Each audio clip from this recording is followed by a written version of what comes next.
کہتا ہے نبی پاک علیہ السلام نے حضرت ابو بکر کو بطور مذاق کے صدیق کہا، لعنت اللہ علی الکاذبین، نعوذ باللہ من ذالک۔ نبی پاک علیہ السلام کے اخلاق عالیہ کا بھی انکار کر رہا ہے، اور جن کے بارے اللہ فرماتا ہے وَإِنَّكَ لَعَلَىٰ خُلُقٍ عظیم، محبوب تیرا خلق عظیم ہے۔ رسول فرماتا ہے انما بعثت لأتمم مکارم الاخلاق، نبی پاک صلی اللہ تعالیٰ علیہ وسلم سید دو عالم کا تو اخلاق سب سے اعلیٰ ہے، بھلا اس کے ساتھ مذاق فرمائیں گے؟ مذاق کا کون سا لفظ ہے، کون سا کرینہ ہے جس میں تو نے یہ سمجھا ہے کہ نبی پاک علیہ السلام نے مذاق سے فرمایا ہے؟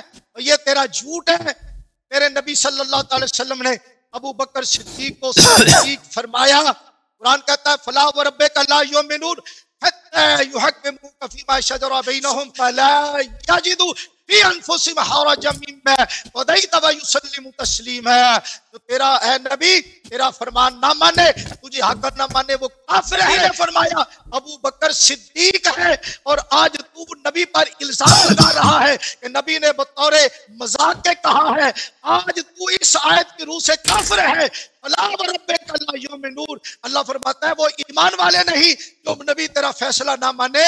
نبی نے فیصلہ دیا، ابو بکر صدیق ہے، اور پھر تو حوالے کھا گیا۔ ساحر ان کا لفظ نیچے کیوں نہیں پڑا؟ تو یہ تو شیعوں کی عادت ہے روایت کو بگاڑ دینا، کیونکہ اوپر صدیق کا لفظ تھا اس لیے انہیں درد تھی، روایت کو تو انہوں نے بگاڑ کرنا تھا۔ اور دلیل یہ ہے کہ حضرت امام جعفر صادق فرماتے ہیں ابو بکر صدیق ہے، امام محمد باقر فرماتے ہیں ابو بکر صدیق ہے رضی اللہ تعالیٰ عنہ۔ اب یہ بھی کہہ دینا امام جعفر صادق نے بھی تنزیہ کہا ہے، امام جعفر صادق نے بھی مذاق کیا ہے، اور وہ تو کہتے ہیں جدی میرے دادا نے قاسم بن محمد بن ابو بکر صدیق نے یوں کہا۔ ابو بکر صدیق کا نام بڑے احترام سے لیتے ہیں، اور تو کہتا ہے میں اماموں کا ماننے والا ہوں، تیرے نزدیک جو امام معصوم ہے اور تو منکر ہے، امام جعفر صادق کا تو منکر ہے، امام محمد باقر کا منکر ہے، اور جب تو نبی کا ہی منکر ہو گیا تو پھر پیچھے باقی کی رہ گیا۔ اور ایک کہتا ہے جی حضرت مولا علی شیر خدا رضی اللہ تعالیٰ عنہ صدیق اکبر ہیں رضی اللہ تعالیٰ عنہ۔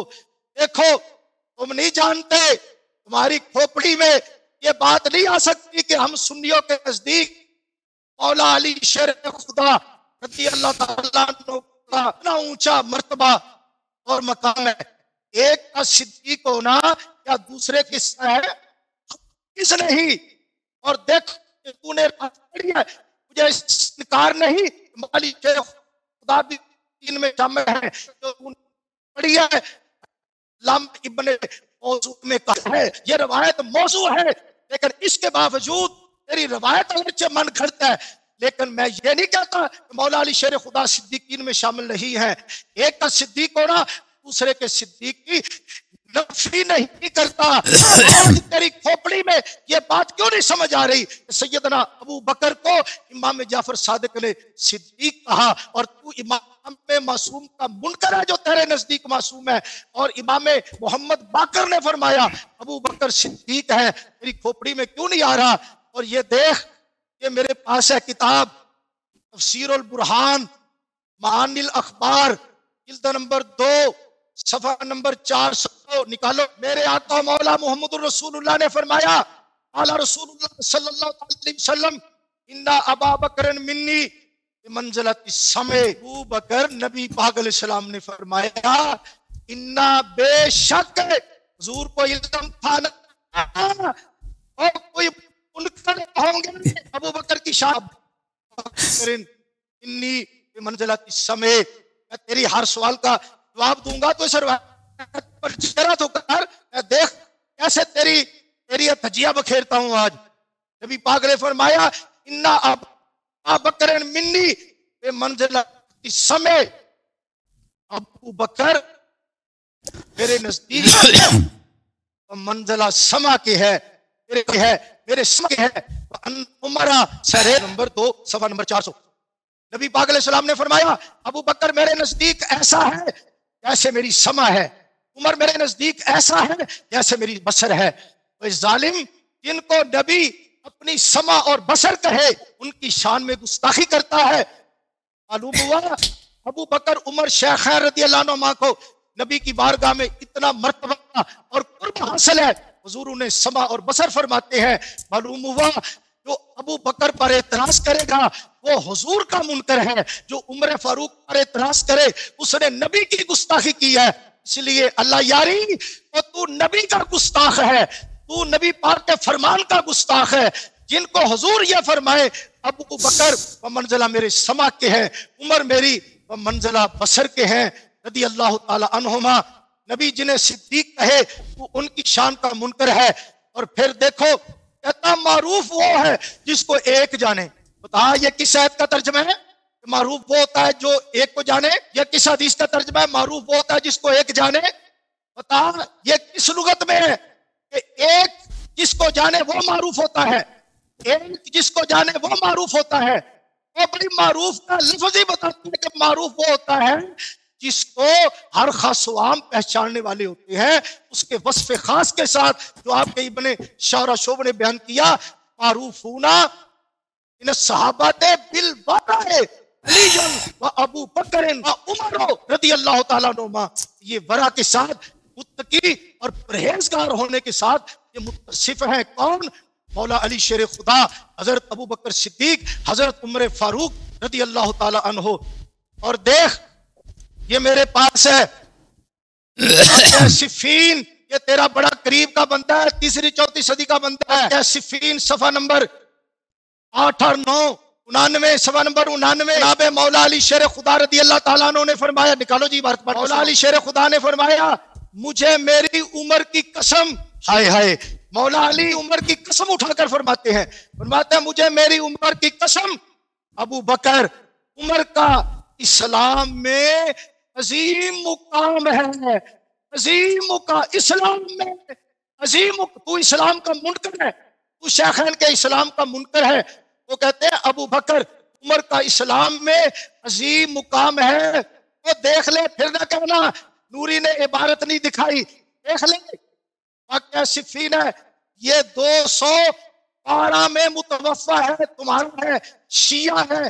وہ کہتا ہے مولا علی شیر خدا نے فرمایا والا امری انا مکانہما من الاسلام لا عظیم. مولا علی فرما قسم اٹھا کے، ایسا ظالم ہے مجھے مولا علی کی قسم پر اعتبار نہیں آتا. وہ مولا علی شیر خدا قسم اٹھا کے فرماتے ہیں مجھے میری عمر کی قسم ہے ابو بکر عمر کا اسلام میں عظیم مقام ہے. اور پھر آخر میں فرماتے ہیں رحمہم اللہ وجزاہما بأحسن الجزاء. اللہ ابو بکر پر رحمت کرے، اللہ ابو بکر پر رحمت کرے، اللہ عمر پر رحمت کرے، اللہ ابو بکر عمر کو بہترین جزا عطا فرمائے، بہترین جزا عطا. من مولا علی شیر خدا کا فرمان. وہ مولا علی شیر خدا رضی اللہ تعالیٰ عنہ فرماتے ہیں، یہ صفحہ نمبر 201 ہے، یہی واقعہ صفین صفحہ نمبر 201. مولا علی شیر خدا رضی اللہ تعالیٰ عنہ فرماتے ہیں، وہ سن لے غور سے سن لے. ٹائم ختم ہو گیا، مفتی صاحب اگلی ٹرن میں پڑھ دیجیے گا والا. بھائی 3 گھنٹے تو ہو گئے، ٹائم ختم ہو. مفتی صاحب کھٹ گئے. کیا کرنا طارق بھائی، آپ بھی کھٹ گئے تھے. تھوڑا سا ویسے پانی کے لیے اٹھا تھا. اچھا ڈسکنیکٹ نہیں ہوا. کیا کرنا، 3 گھنٹے سے زیادہ ہو گیا بھائی، 4 گھنٹے ہو گئے بیٹھے ہوئے پروگرام سے. ٹائم انہوں نے اپنی ٹرن کا ٹائم پورا کر لیا. بعد میں یہ نہ کہیں کہ میں نے ان کو اناؤنسمنٹ کر دی تھی ٹائم ختم ہو گیا، وہ ساکت بھی ہو گئے. تو یہ 8 ٹرن ہوئی ہیں، 10 8 80 80 تے 85 منٹ بعد. ابھی پروگرام کو شروع ہوا ہے، 2 منٹ مزید ہو جائیں تو 4 گھنٹے ہو جائیں گے پروگرام کے آغاز سے. 1 گھنٹہ شروع میں ہم نے ایسے باتوں میں ضائع کیا تھا نا، اس پروگرام جو اصل مناظرہ وہ 3 گھنٹے ہو گئے. اور یہ علامہ صاحب آئے سورہ حجرات پہ تو بات نہیں کر رہے نا، وہ ایسے ہی دوسرے مسائل چھیڑ رہے ہیں. تو میں سمجھتا ہوں کہ ریپ اپ کر دیں اس کو اگر آپ مناسب سمجھیں. یعنی اگر وہ آگے علامہ صاحب آگے، اگر وہ بحث اگر نکالیں تو جو مناظرہ ہے نا باقاعدہ. جی علامہ صاحب آپ کی آواز آ رہی ہے. میرا ٹائم شروع کرے جی. مولا علی شیر خدا رضی اللہ تعالیٰ عنہ فرماتے ہیں آپ کا ٹائم ختم ہو گیا جی. ٹائم کیسے ختم ہوا؟ ابھی تو 2 منٹ بھی نہیں ٹائم ہوئے. ختم کیسے ختم ہو گیا؟ نہیں آپ کی ٹرن ختم ہو گئی ہے. ایسے ختم ہو گئی؟ ابھی تک تو 2 منٹ بھی نہیں ہوئے. خدا کے بندے جھگڑتے کیوں؟ یہ ٹائم لگایا ہوا میں. تو میرے بھائی ادھر سے ہمارا یہ بند ہو گیا تھا, ہمارا سسٹم بند ہو گیا تھا ادھر سے. نہیں اب آپ نے ختم کر دی, ختم ہونے کے بعد بند ہو گیا نا. ختم نہیں کیا میرے بھائی. میری بات تو سنے نا, بات سنے. جب آپ کی پورا ٹائم ہوگا, جب آپ نے کلام کر رہے تھے نا تو میں نے اناؤنسمنٹ کی, اسی لمحے آپ ساکت ہو گئے تھے. اس وقت اس طرح میں نے ٹائم ساکت کیا یہاں. تو پھر میں نے آپ نے سنا نہیں, میں نے آپ ریکارڈنگ میں سن لیجیے گا. میں نے کہا علامہ صاحب آپ کا ٹائم ختم ہو گیا, آپ جو پڑھنے لگے تھے نا حدیث وہ اگلی ٹرن میں پڑھ لیں. میں نے یہ ساتھ اناؤنسمنٹ بھی کی تھی. تو اب یہ میں ہم جو بتا رہے تھے کہ سر یہ ہو گیا 8 ٹرن مکمل ہو گئی ہیں. 3 گھنٹے ہو گئے مناظرہ کو, 3 گھنٹے ہو گئے بھائی. مناظرہ اصل جو مناظرہ نا 3 گھنٹے سے زیادہ ہو گیا. تو کچھ لمحے پہلے جو تھے ٹائم کے, وہ تھوڑی گفتگو میں بحث تو اس میں شرائط وغیرہ میں نکل گئی تھی. تو ابھی باقاعدہ جو آپ کی باقاعدہ مناظرے کی گفتگو ہوئی ہے نا, وہ 8 ٹرن مکمل ہوئی ہیں. تو اس میں آپ کہہ لیں کہ 2 گھنٹے 50 منٹ گفتگو ہوئی ہے. تو اگر میں اس کو مدعی کو دیتا ہوں آخری ٹرن میں, یہ آپ نے کنکلوڈ کر لے, تو پھر باقی چلے. آپ کو بھی میں نے وعدہ کیا تھا کہ آپ کو بھی ٹائم دیں گے تاکہ آپ بھی کنکلوڈ کر لیں. اب کیسے آگے چلیں, آپ کی کیا رائے ہے مفتی صاحب غلام نوری صاحب؟ ہاں ٹھیک ہے, 5 منٹ بعد میں مجھے بھی دے دینا چاہیے, لیکن یہ اس ٹرم میں کوئی نئی بات نہیں کرے گا. نئی بات نہیں کرنا, پرانے ہی دلائل کو وہ چلائیں گے. جی میں ٹائم لگا دیتا ہوں. جی شروع کریں. جی بسم اللہ الرحمن الرحیم. محترم ناظرین, میرے محترم شریک مناظرہ جناب علامہ غلام مصطفیٰ نوری صاحب, میرے برادر محترم ماڈریٹر صاحب طارق محمود ایوان صاحب, آپ سب کا بڑا شکریہ کہ آپ نے حوصلے کے ساتھ یہ پروگرام دیکھا ہے. اور اگر میری طرف سے کوئی رفع صوت ہوئی ہے, کوئی بے احترامی ہوئی ہے, اور میں نے آپ کی بات کاٹی ہے یا میں نے عدم احترام کا مظاہرہ کیا, تو میں معذرت خواہ ہوں. مناظرین سے بھی, اپنے عالم گرامی علامہ مصطفیٰ نوری صاحب سے بھی, اور اپنے بھائی طارق محمود ایوان صاحب سے بھی. موضوع مناظرہ ہمارا انہوں نے خود انتخاب کیا تھا, علامہ غلام مصطفیٰ نوری صاحب نے, کہ اس میں سورہ حجرات کے متعلق اور شیخین سے جو اس کا ربط ہے, تو اسی پر ہم نے بات کی ہے. میں اس موضوع سے خارج نہیں ہوا, مگر یہ کہ انہوں نے کوئی ایسا اشکال طرح کیا ہو کہ اس سے مجھے خارج ہونا پڑا.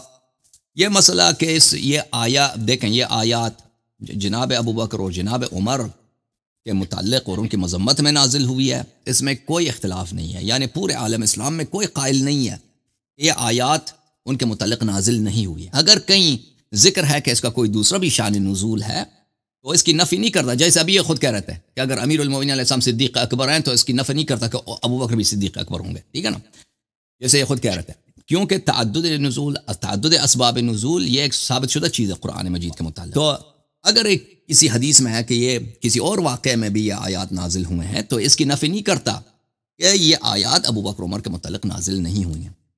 اور جو احادیث ہیں بخاری میں, سنن نسائی میں, سنن ترمذی میں, کہ یہ آیات ابو بکر عمر کے واقعے میں نازل ہوئی ہیں, تو وہ اجماعی طور پہ صحیح ہیں. جب ہم کہتے ہیں کہ اجماع ہے کہ آیات ابو بکر عمر کے متعلق نازل ہوئی ہیں, ہم غلط نہیں کہہ رہے, اجماع ہم ثابت کر آتے ہیں متن واقعہ پر کہ یہ واقعہ کیا واقعہ ہے. رسول اللہ صلی اللہ علیہ وسلم وفد بنی تمیم میں ہیں, اور ابو بکر عمر شیخین آپس میں وہ ان کا اختلاف ہوتا ہے کسی مسئلے پر, آواز بلند کرتے ہیں, تو ان کی مذمت میں یہ آیات نازل. تو بہت یہاں پہ تعان کے بہت سارے وجوہ ہیں. ایک تو انہوں نے تقدم حاصل کیا ہے. تقدم خود ایک قابل مذمت چیز ہے نبی صلی اللہ علیہ وسلم پر, کیونکہ ان پہ تقدم, اللہ پہ تقدم ہے. اس کے متعلق ہم بات کر چکے ہیں, ان کو ہم تکرار نہیں کریں گے.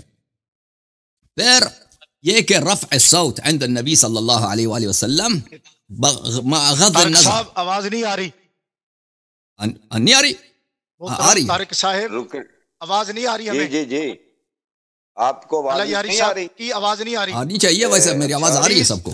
وہ آپ کے پاس آپ کے ہیڈ فون میں کوئی پرابلم ہے, آپ کی آواز نہیں آ رہی ہمیں. ٹائم روک دیا, ٹائم بھی روک دیں, آواز نہیں آ رہی ہمیں. وہ نکال دیں اپنا ہیڈ فون, نکال کے دوبارہ لگا دیں, شاید آ جائے. ان کو کہہ دیں آپ, شاید آپ کی آواز سن رہے ہیں, طارق صاحب کی سن رہے ہیں, پوچھ لیں ان سے. ایک منٹ مفتی صاحب میری بات سن رہے ہیں آپ؟ نوری صاحب وہ کسی کی نہیں سن رہا ہے، نہ آپ کی بھی نہیں سن رہا ہے، ان کے اپنے ہیڈ فون میں کوئی پرابلم ہے. کوئی ان کو بتایا کہ یہ اپنے مائک کو درست کریں، ٹائم میں نے روکا ہوا ہے. ہیلو جی جی جی سر، السلام علیکم. آواز آ رہی ہے؟ آواز آ رہی ہے آپ کو شاہد صاحب؟ بہت کم آ رہی ہے. آواز آنی چاہیے، آپ ٹھیک ہے نا؟ کی آواز طرف مسئلہ ادھر ہے. سے آواز اوپر کر لیں. موبائل تو چلے گا، چل جائے گا، کیوں نہیں چلے گا؟ اب آپ کی اب ٹھیک ہو گئے. اوکے جناب. اب ٹھیک ہے، مسئلہ ٹیکنیکل آپ کی طرف سے ہے. جی پلیز فرمائیے. اور میں صاحب، عرض ایک کر سیکنڈ، جی جی ایک منٹ. یہ مفتی صاحب آپ کے پاس آواز نہیں آ رہی تھی، جیسے ہی آپ کا حکم، آپ نے بولا تھا نا کہ ٹائم بند کر دیا، میں نے ٹائم بند کیا تھا وہاں، یہ جی میں نے آواز ٹائم روکا تھا. اب آواز آ رہی ہے. اب یہ ٹائم میں نے اسی وقت روکا تھا اور آپ کا کوئی ٹیکنیکل ایشو سا مائک کا. ابھی شروع کریں جی علامہ صاحب. یہ بسم اللہ الرحمن الرحیم. تو میں عرض کر رہا تھا کہ یہ آیا کیسے نازل ہوئی ہے. اچھا، اب آیا کہ نزول واقعہ کیا ہے؟ واقعہ یہ ہے کہ شیخین نے رسول اللہ صلی اللہ علیہ وسلم کے دربار اقدس میں آواز بلند کی ہے. میں نے واضح طور پہ بتا دیا کہ حتیٰ کفار مشرکین اس واقعے سے کئی سال پہلے اقرار کرتے تھے، موجود ہے بخاری میں، کہ آواز بلند کرنا رسول اللہ صلی اللہ علیہ وسلم کے دربار میں بے احترامی ہے، اور آواز دھیمی رکھنا ان کی تعظیم ہے، ان کی احترام ہے. یعنی حتیٰ کفار مشرکین کو بھی یہ بات پتہ تھا، ٹھیک ہے نا؟ اور یہ آیا ایک دفعہ پہلے بھی نازل ہو چکا تھا ثابت ابن قیس کے معاملے میں، یہ بھی مسلم میں موجود ہے، اور یہ روایت مسلم کی روایت یہ بھی اجماعی طور پہ صحیح ہے. اگر ابن کثیر نے مخالفت کی ہے، اجماع کے مقابلے میں ابن کثیر کی کا اجتہاد نہیں چلتا.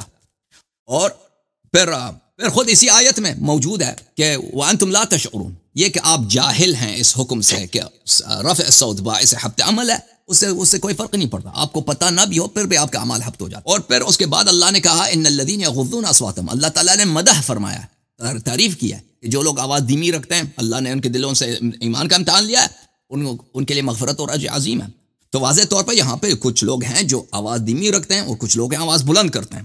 جنہوں نے آواز بلند کیا اللہ تعالیٰ نے ان کی مذمت کیا، جنہوں نے آواز دھیمی رکھی اللہ تعالیٰ نے ان کی تعریف کیا. اور شیخین ابو بکر عمر صاحبان کا تعلق اس گروہ میں ہے جنہوں نے آواز بلند کرنا کیونکہ بے احترامی نبی صلی اللہ علیہ وسلم ہے، کفر ہے. ختم. اس کا جواب ایک بھی انہوں نے اس مسئلے کو چھیڑا بھی نہیں ہے، جواب دینے کی کوشش بھی نہیں کی، باعث اذیت رسول صلی اللہ علیہ وسلم. اور اللہ تعالیٰ نے فرمایا کہ جو میرے حبیب صلی اللہ علیہ وسلم کو اذیت کرے اس کو میں نے دنیا میں بھی لعنت کی، آخرت میں بھی لعنت کیا، اور ہمیشہ کے لیے دردناک عذاب میں مبتلا رہے گا. بالکل جواب نہیں دیا استان کا. پھر ان دونوں کا جب آپس میں مشاجرہ ہوا ہے پیغمبر صلی اللہ علیہ وسلم کے بارگاہ میں، انہوں نے رسول پاک صلی اللہ علیہ وسلم کو حکم نہیں بنایا. اور قرآن فرماتا ہے فلا وربک لا یؤمنون حتی یحکموک فیما شجر بینہم. جب مشاجرہ پیدا ہوتا ہے تو اگر نبی صلی اللہ علیہ وسلم کو یہ حکم نہیں بناتے تو یہ مومن ہے ہی نہیں. اللہ قسم کھا کے کہتا ہے. تو انہوں نے تو کسی روایت میں نہیں کہ انہوں نے نبی صلی اللہ علیہ وسلم کو حکم بنایا، بلکہ حکم نہیں بنایا، آپس میں انہوں نے اللہ تعالیٰ نے خبر دی کہ جو آواز بلند کر لیتا ہے اس کے اعمال حبط ہو جاتے ہیں. اور حبط اعمال پہلے بلکہ مرتد ہوتا ہے، پھر اس کے حبط اعمال ہوتے ہیں. ٹھیک ہے، میں تو بہت سارے میں نے دکھا دیے، محدثین کے اقوال، اکابر کے اقوال، ان کا اپنا امام ماتریدی کا قول، یہ تو بہت سارے میں نے دکھا دیے. اور یہ کسی کا جواب انہوں نے نہیں دیا ہے، کسی بھی طعن کا انہوں نے جواب نہیں دیا. تو الحمدللہ رب العالمین ہمارے یہاں پہ جو مقصود اور مدعا ہے اس بات طعن اور یہ اس بات عیب شیخین کے کارنامے میں کہ اللہ تعالیٰ نے قرآن میں ان کے متعلق جو فرمایا یہ بہت واضح ہے. انہوں نے کچھ علامہ صاحب نے کچھ باتیں شیعہ کتب سے نقل کرنے کی کوشش کی، اکثر یہ نقل کرنے میں انہوں نے بے ایمانی کا تظاہر کیا ہے، بے ایمانی کا انہوں نے مظاہرہ کیا، اور نقل کرنے میں خیانت کیا، روایات کو کاٹ کے نقل کیا وغیرہ وغیرہ وغیرہ. وہ روایات اس کے دوسرے محامل ہیں. انہوں نے آخر میں جو روایت نقل کی ہے کہ ابو بکر سامہ کی طرح یا بصر کی طرح ہے، تو میرے محترم ناظرین وہ بھی اس کی اگر آپ میرے اسپیچز میرے چینل پہ اس کو دیکھ لیں ابھی، کیونکہ میرے پاس بہت ٹائم کم ہے، اس کا بھی جواب اسی روایت میں موجود ہے کہ یہ کیونکہ اللہ تعالیٰ فرماتا ہے کہ سمع و بصر و فؤاد کا، کان کا، آنکھ کا اور دل کا اللہ تعالیٰ حساب لے گا. تو ان لوگوں کا اللہ تعالیٰ حساب لے گا کیونکہ یہ میرے بعد میرے وسیع علیہ السلام کا حق غصب کریں گے. یہ میرے محترم ناظرین یہ سب ان کے باتوں کا ہم نے جواب دے دیا اور طعن کا اس بات ہو گیا. پھر یہ بات کہ دیکھیں اللہ تعالیٰ بعض لوگوں کو قرآن مجید میں مذمت کر لیتا ہے، ٹھیک ہے نا، بعض لوگوں کی تعریف کر لیتا ہے، اور اللہ کی مذمت کی تصدیق کرنا واجب ہے. جیسے اللہ تعالیٰ کی تعریف اگر کسی کی تعریف کرتا ہے اس کی بھی اس پہ ایمان لانا، اس کی تصدیق کرنا واجب ہے. تو میری دعوت ہے سب مسلمانوں سے کہ دیکھیں کہ ایسے افراد جو حیات نبی صلی اللہ علیہ وسلم میں آخر حیات یعنی پیغمبر کے آخری ایام تک ان کو یہ پتہ نہیں ہے، یا پتہ تو ہے ویسے، وہ تو یہ تو کفار کو پتہ تھا، ان کو کیسے، ان کو پرواہ نہیں تھا کہ نبی صلی اللہ علیہ وسلم کی تکریم کیا جائے، اور ان سے ایسے اعمال سرزد ہوتے ہیں کہ اللہ تعالیٰ ان کی اس طرح مذمت کرتا ہے کہ ان کے اعمال حبط ہو گئے ہیں، ان کا نہ ایمان، نہ کلمہ پڑھنا، نہ نماز پڑھنا، نہ ہجرت کرنا، نہ کسی جہاد میں شریک ہونا، کہ صدقہ زکوٰۃ دینا، کسی چیز کا کوئی اجر ہی نہیں ہے، صرف سب عذاب ہی عذاب ہے، ارتداد ہی ارتداد ہے، ٹھیک ہے نا؟ ایسے لوگ کیا امامت کے لائق ہو سکتے ہیں؟ یا آپ کا امام رسول صلی اللہ علیہ وسلم کے بعد آپ کا امام بن سکتا ہے؟ اور مسلمانوں میں وہ موجود ہے جس کے متعلق قرآن نے فرمایا وَأَنفُسَنَا وَأَنفُسَكُمْ، نبی صلی اللہ علیہ وسلم کا نفس نفیس ہے، انت منی بمنزلت ہارون من موسیٰ، جن کی اپنی کتابوں میں یہ موجود ہے کہ رسول اللہ صلی اللہ علیہ وسلم نے فرمایا من اطاع علیا فقد اطاعنی ومن عصاه فقد عصانی، ان مثل اہل بیتی فیکم کمثل سفینۃ نوح من رکبها نجا ومن تخلف عنها غرق، جو اس امت میں ہارون کی طرح، جیسے موسیٰ علیہ السلام کے امت میں ہارون تھے، اسے وہی منزلت ان کو حاصل ہے، تو لازمی بات ہے ان پہ تقدم کرنا، ان کو ان کی جگہ امام مان لینا، وہ بھی اس طرح کہ ان کے حبط عمل اور ارتداد کے آیات قرآن میں موجود ہیں، یہ کوئی عاقل خدا تر شخص یہ کام نہیں۔ اب میں بہت ایک دفعہ پھر شکریہ ادا کرتا ہوں سب دیکھنے والوں کا اور مہمانان محترم کا۔ جی سر، میری بات ختم۔